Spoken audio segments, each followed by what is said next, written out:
Hey, what's up, guys? I just wanted to do a really quick update on Jessie Smollett, Juicy Sommelier. How do you even pronounce his name? I don't know, but that's fine. That doesn't matter. What has happened today is really, really big news. He has been found guilty on 5 out of 6 counts of disorderly conduct. Now, all of these counts stem from his I guess not alleged anymore, his lying to police officers about an attack that he says was based on his race and his status as a member of the LGBTQ community. He alleged that white supremacists attacked him in Chicago outside at 2 a.m. during a polar vortex. We're talking about extremely cold temperatures after he went and bought a tuna sandwich from Subway.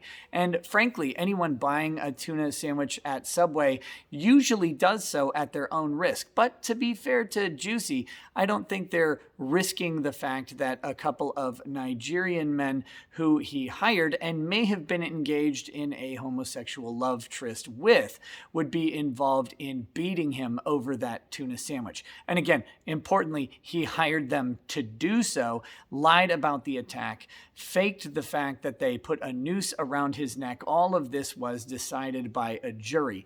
Now, this prosecution itself was complicated by all sorts of issues, political motivations, public trust concerns, media manipulation, political manipulation, all of it. You cannot wrap in enough drama to encompass what was going on in the Juicy trial. And my point in all of this is that while we should enjoy the bit of schadenfreude that is Jessie Smollett calling out liars less than 2 years ago on Twitter, while he himself was engaged actively in lying about what happened to him, to the point where he may now face serious criminal sanctions. He is yet to be sentenced. All of this leads to the reality that we need transparency in the courtrooms, and we need it yesterday. We have the ability, we have the technology, we have the distributed network capabilities to get cameras in every courtroom that are uploaded neutrally, without any sort of media bias or influence, for anyone to grab the feeds. These are public records, they're public trials, and anyone should be able to grab the feeds as if they were sitting in that courtroom, and they need to be able to broadcast what is going on in these courts. Because if there was not publicity around the Jessie Smollett trial well before it was a trial, when it was initially disregarded by Kim Fox, the first prosecutor, if there was not public backlash and outcry, he never would have been prosecuted for attempting to instigate race-related hatred across the entire country, using his status as a celebrity to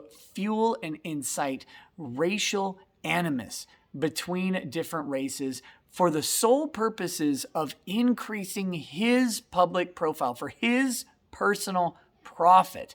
If we did not have public outcry on it, this prosecution may not have ever happened. And I will contend that even though the right result was reached in this trial, at least for 5 of the 6 charges, we will never know how this trial would have turned, or we would never know how this trial would have turned out without the publicity that it had.